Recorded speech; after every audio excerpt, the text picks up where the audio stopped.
Boxing Ego here. If you like this video, make sure you hit the like button and also subscribe to the channel and hit the bell icon on the top of your screen to get notified when the latest new content drops. 1. Abel Sanchez says until somebody dominates Golovkin, he's not convinced that Golovkin's getting older or Father Time is catching up. Stay tuned. What up, Fight World? It's your boy Ego, and I'm back with some more boxing. Make sure you smash the like button. Also subscribe to the channel for the latest and greatest in boxing. If you want to become part of the gang notification gang, please hit the bell icon. Shout out to the super chats, channel donations, Venmo donations, and the Patreon family. We working. Big shout out to On the Ropes Boxing Radio, their podcast. They had frequent guests, Abel Sanchez, talking about the upcoming fight that I do think will happen. I haven't heard anything about Canelo Golovkin being canceled in lieu of Canelo's 2 failed drug tests with clenbuterol. WBC said they're backing Canelo. They don't think he's a cheater. So most likely May 5th, Cinco de Mayo weekend, the fight will go down. Now on this podcast, Abel Sanchez, he talked about the idea of Golovkin slowing down and getting older. Golovkin, I believe, will turn 36 this year. And this is what Abel says. He said, I don't know. I'm not Father Time. In the gym, I see the same things I saw before. Obviously, we're training different than we did 8 years ago because he is getting a little bit older. But until somebody really dominates him in a way that the speed is too much or the boxing is too much, then I'll say he's getting old. Until now, nobody has done that. Canelo didn't do that. I will tell you this. I will be brutally honest when I see it in the gym or if I see it in a fight. It all depends on how the fight goes to determine if Golovkin got old overnight. If he gets dominated completely, then we have to look at it realistically. But if he loses a nail biter and is close, then the business of boxing tends to do things that are beneficial to the sport. I said 3 years ago, and I thought this could be a trilogy. I thought this was that kind of fight. I've always thought this could be a trilogy. And our sport needs those kind of rivalries. I think we continue to feed the sport those kind of top-notch fights. I think we're going to do well in 2018 as we did in 2017. Again, shout out to On the Ropes Boxing Radio.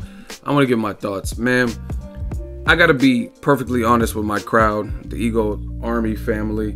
And if you don't believe me, check the videos. But when Canelo Golovkin was in talks and it looked like it was going to get signed, up until the point when it was actually signed, and HBO Boxing dropped a little trailer, teaser, promo video for it. So did Golden Boy, and they announced the fight. I was happy. I was stoked. I was like, cool, immediate rematch, set the record straight.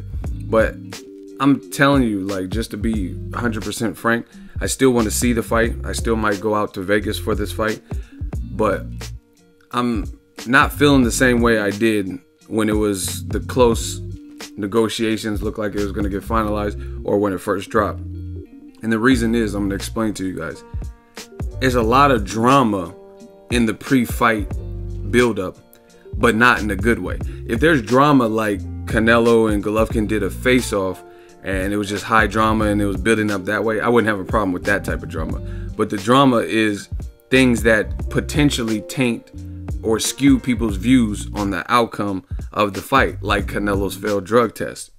I don't know who you are, but I've been covering boxing long enough to know, and I mean, I already see it. Go look at Canelo's page. There's a bunch of needles, and they're calling him Cow-Nello and cow emojis and pieces of carne asada emojis, you know what I mean, steak emojis. So I already know how it's going to be. If he beats Golovkin, then that's already kind of one built-in excuse. Even if, let's hypothetically say, and I'm not saying this is the truth because as I've said consistently on my channel, I don't know if he's innocent or guilty, to be honest. It's plausible. It looks suspect, but it's plausible that it could be tainted meat. You know what I mean? That's why you don't want to fail, if at all possible, fail a drug test, because it's always going to have that speculation and that doubt, and people like still like, I'm not so sure about this. Right? So I'll be honest. I don't know if he's guilty or innocent. You could look at, his body and transformations and say it has to be this, or there's no way he would cheat. I mean, you can really point the finger all day on either side.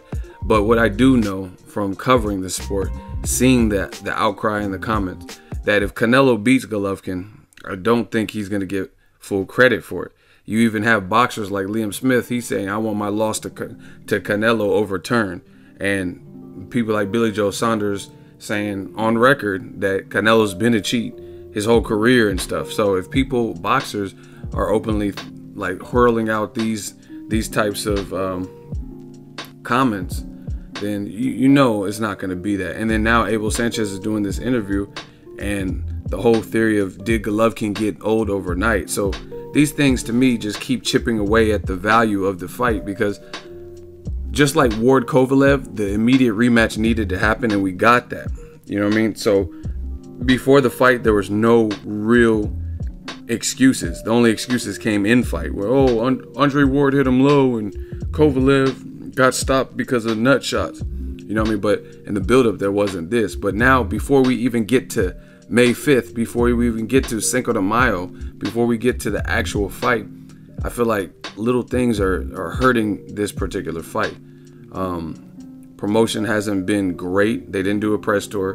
You know what I mean? Save the money. And I mean, I don't blame them. They're like, oh, there's controversy from Adelaide Bird's scorecard, so why spend the money? But that's just one less thing for fans.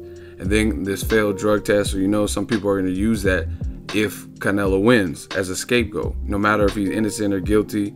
And then Golovkin's trainer doing this interview, and he's talking about the theory of Golovkin getting old. So if Canelo wins, it's just, I feel like there's a multitude of different excuses. Oh, Golovkin was old. He waited for Golovkin to get old. Oh, he's on clenbuterol. So those types of things, to be perfectly frank and perfectly honest, are taking away some of the value for this fight. Again, I still watch it. It still means something. There's still belts on the line. But hopefully, I don't know, hopefully I'm wrong, but that's just how I see it right now. Let me know your thoughts on what Abel Sanchez said.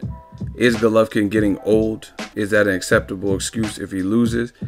Even though he says unless he gets dominated, he's not going to consider that. But we'll see. We'll see how this plays out. I just feel like there's already kind of built-in excuses, especially if Canelo wins.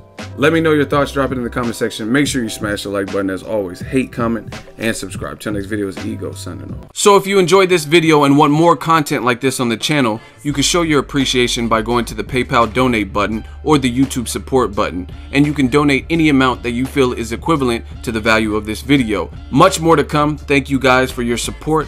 Boxing Ego, the future of boxing.